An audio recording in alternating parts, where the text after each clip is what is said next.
देखिए, पितृपक्ष 2024 जो है वो 17 अक्टूबर से शुरू हो रहा है। हमें पितरों की विशेष कृपा पाने के लिए हमें एक तो पात्र का और दिशा का सही इस्तेमाल करना चाहिए, जिससे कि हमें पितरों की विशेष कृपा मिले। देखिए, पितरों के लिए जो भोजन परोसा जाता है वो हमेशा पीतल के बर्तन में परोसना चाहिए, क्योंकि पीतल के बर्तन का जो संबंध होता है वो पितरों से होता है। और ये ऐसे में व्यक्ति विशेष के पास सामर्थ्य नहीं है तो उसको मिट्टी के बर्तनों का इस्तेमाल करना चाहिए, ढाक के पत्तों का इस्तेमाल करना चाहिए। ऐसा करने से व्यक्ति विशेष को पितरों की विशेष कृपा मिलती है।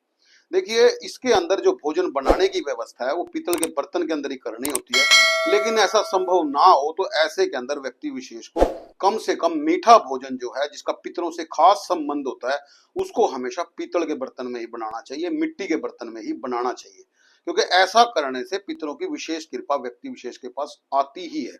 देखिए, अब अगर दिशा की बात की जाए तो इसके लिए सबसे उचित जो दिशा होती है वो होती है नैऋत्य कोण। जहां हमारा पश्चिम और दक्षिण मिलता है वहां जाकर के नैऋत्य कोण का निर्माण होता है। नैऋत्य कोण को चेक करने के लिए आप जो है कंपास का इस्तेमाल भी कर सकते हैं, उसकी सही डिग्री निकाल सकते हैं। वहां बैठकर कराया गया पितरों को भोजन पितरों को मिलता ही है, क्योंकि घर के अंदर जो पितरों का स्थान होता है वो नैऋत्य कोण होता है। अब बात करते हैं नृत्य कोण के टेस्ट के बारे में। देखिए, नृत्य कोण का जो स्वाद होता है, जो टेस्ट होता है वो मीठा होता है। देखिए, हर दिशा का एक टेस्ट होता है, एक स्वाद होता है। अब अगर हम वहां के टेस्ट की बात करें तो नृत्य कोण का जो टेस्ट होता है वो मीठा होता है, और नृत्य कोण की जो धातु होती है वो पीतल होती है, और यहाँ का जो ग्रह होता है वो राहु होता है। देखिए, जब भी हम यहाँ पर बैठकर मीठा खाते हैं या पितरों के निमित्त मीठा बांटते हैं, ऐसे में राहु ग्रह शांत होता है और घर के अंदर जो है स्टेबिलिटी आती है, स्थिरता आती है।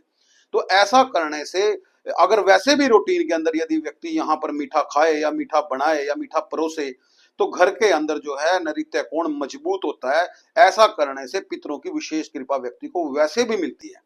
तो यहाँ पर भोजन बनाने से या भोजन करने से आपको पितृपक्ष के अंदर हमेशा लाभ होगा।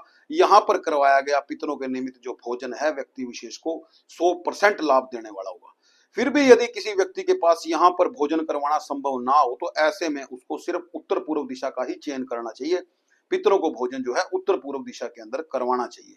देखिए, यहाँ पर करवाए हुए भोजन का जो फल है वो नृत्य कोण जितना तो नहीं मिलता, लेकिन कोई कमी भी यहाँ करवाए हुए भोजन में नहीं होती। तो इसलिए यदि व्यक्ति के पास संभव ना है नृत्य कोण के अंदर भोजन करवाना तो उसको उत्तर पूर्व का चयन कर लेना चाहिए।